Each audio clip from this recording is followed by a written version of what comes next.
Hello, and thank you for joining me here at Take Five with Vinay Five. Hey, that's me. On this day in 1979, Franklin Thomas took the reins of the Ford Foundation.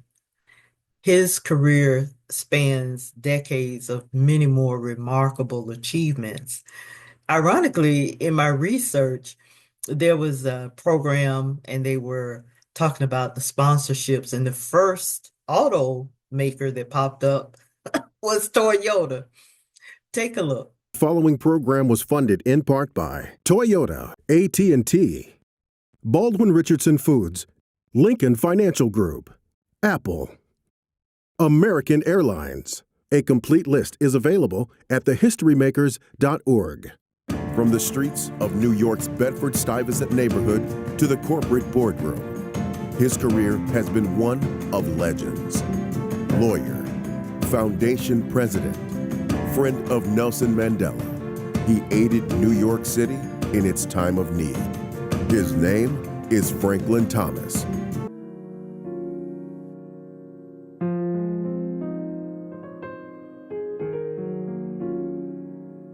This was the first time that an African American was put in charge of a major foundation having the responsibility for billions of dollars.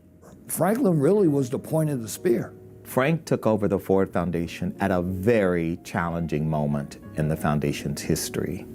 There had been some unfortunate setbacks in the markets.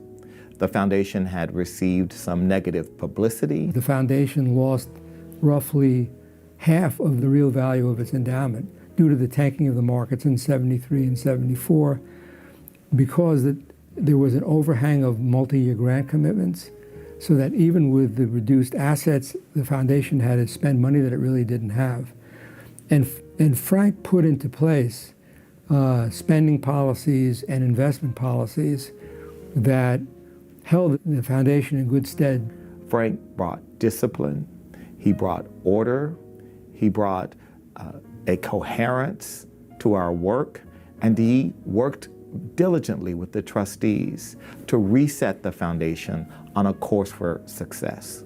He made some very remarkable changes in the foundation. The first was calling it one foundation. The foundation he inherited was strong in programs, but the programs were in 3 or 4 or 5 separate units, and they were rather competitive, and they didn't relate to each other very much. And Frank's idea was we're all here working on human problems of survival and suffering, and we ought to have a kind of common menu we work on so we can learn from each other. Because of Frank's style, because he was deliberative and reflective and inclusive, it gave people a sense of the future.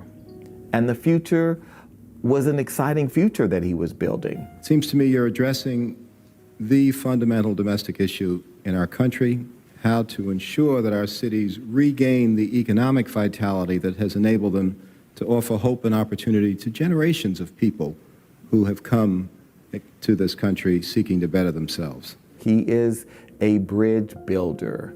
In a time when we have leaders who are talking about building walls, Franklin Thomas has always stood for building bridges. Frank imbued in the foundation staff this passion to serve people in these ways. The philanthropic world had been, unfortunately, far too homogeneous, far too white. Ford really sort of walked the talk. He changed a practice that was common in foundations of having sort of a tenure system. If you were in a foundation, you could stay there for a long time. Frank's view was every so often there ought to be a change, whether it's every 5 years or 6 years. We need fresh perspectives, fresh ideas. It was really because of Frank's leadership that the modern Ford Foundation was saved.